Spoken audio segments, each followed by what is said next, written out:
Caerphilly, perhaps most famous for being home to the UK's second biggest castle, built in the 13th century by Gilbert de Clare. But what many people may not realise is that 3/4 of the borough is made up of lush green spaces. And my favourite patches of wilderness surround the Aber Valley, areas rich in geological history and rich in biodiversity. Areas once dominated by industry, now reclaimed by nature.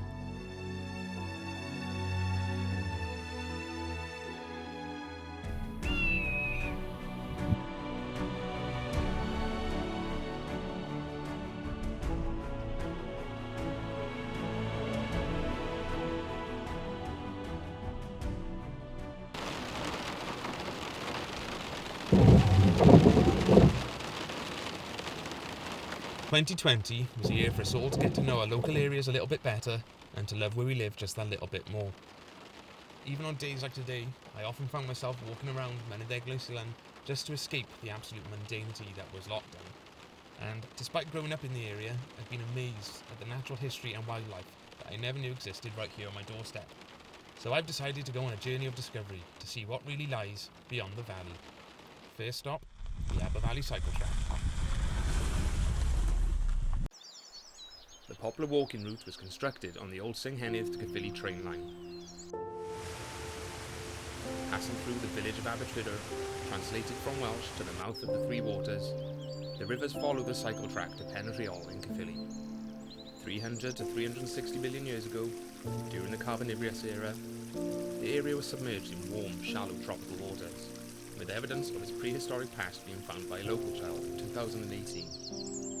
Now, however, the area has been transformed into a beautiful woodland and a birdwatcher's paradise, with grey heron, tawny owl, tree creepers and dippers, to name just a few. There have also been reports of otters returning to the waters.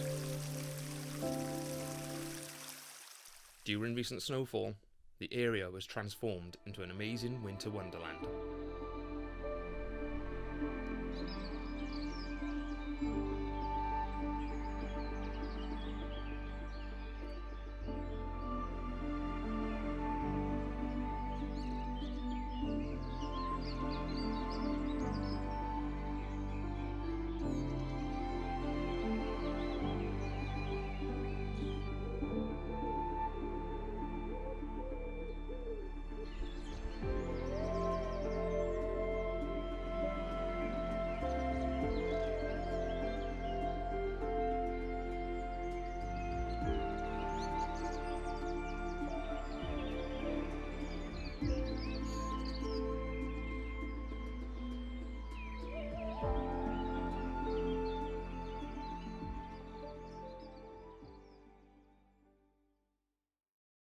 A walk through Senghenydd is truly like a journey through time.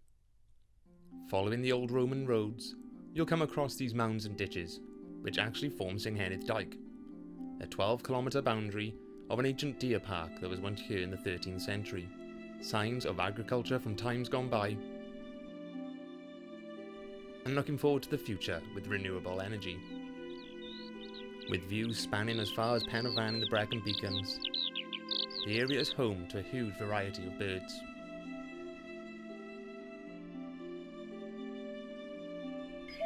The unmistakable sound of the cuckoo, unfortunately for me, often heard but never seen.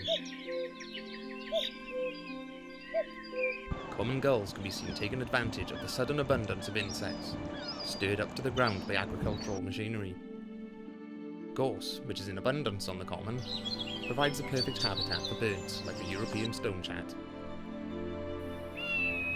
The UK's most successful raptor, the common buzzard, is a common sight perching along the old dry stone walls. You may even catch a glimpse of a migrant from Africa, the wheatear,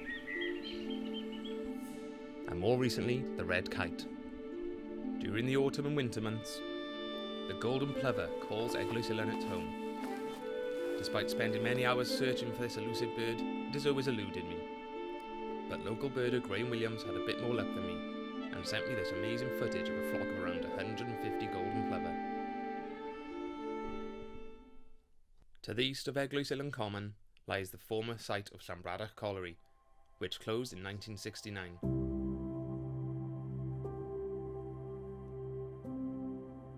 Walking through the woodlands, there's very little evidence of the great Welsh industry that used to lay here. The land has been completely reclaimed by nature.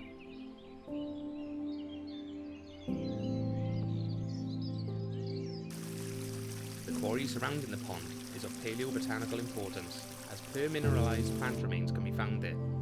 In fact, it is the only place in Western or Central Europe where Westphalian per-mineralised flora can be found, and as such, in 1986, the area was designated as a Site of Special Scientific Interest.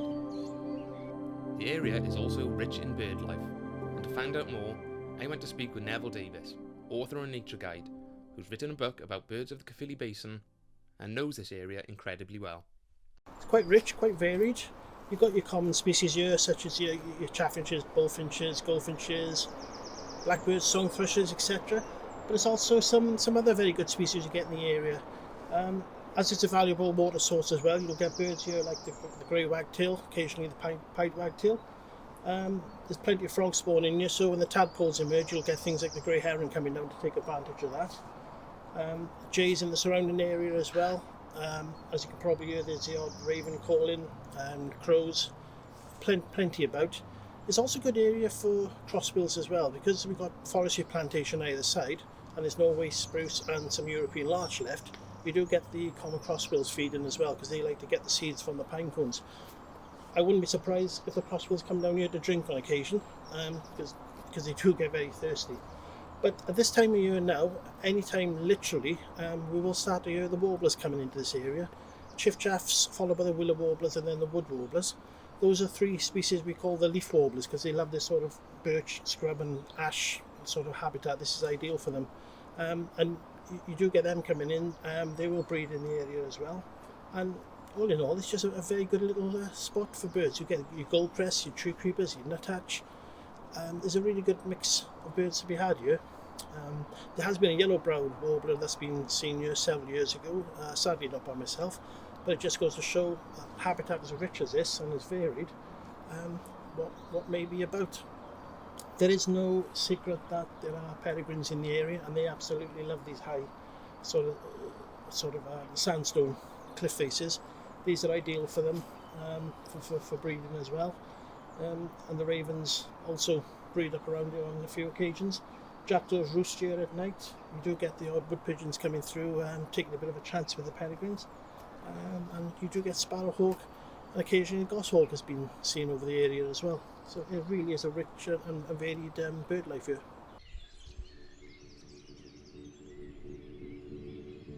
Springtime. New growth emerges from the forest floor, and new life can be heard in the trees above.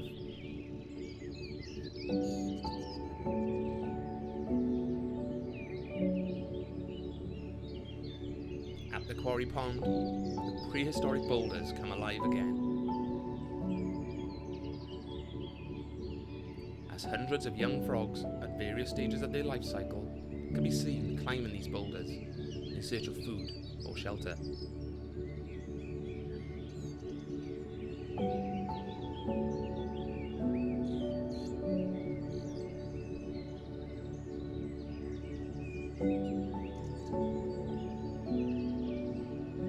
Some a little more successfully than others. During summer, life at Eglwys Elan begins to slow down. But reflecting on the journey I've taken over the last year, I feel truly grateful and lucky to have such amazing wildlife and biodiversity right on my doorstep. So, next time you're in the area, head to the hills and see what you can find beyond the valley.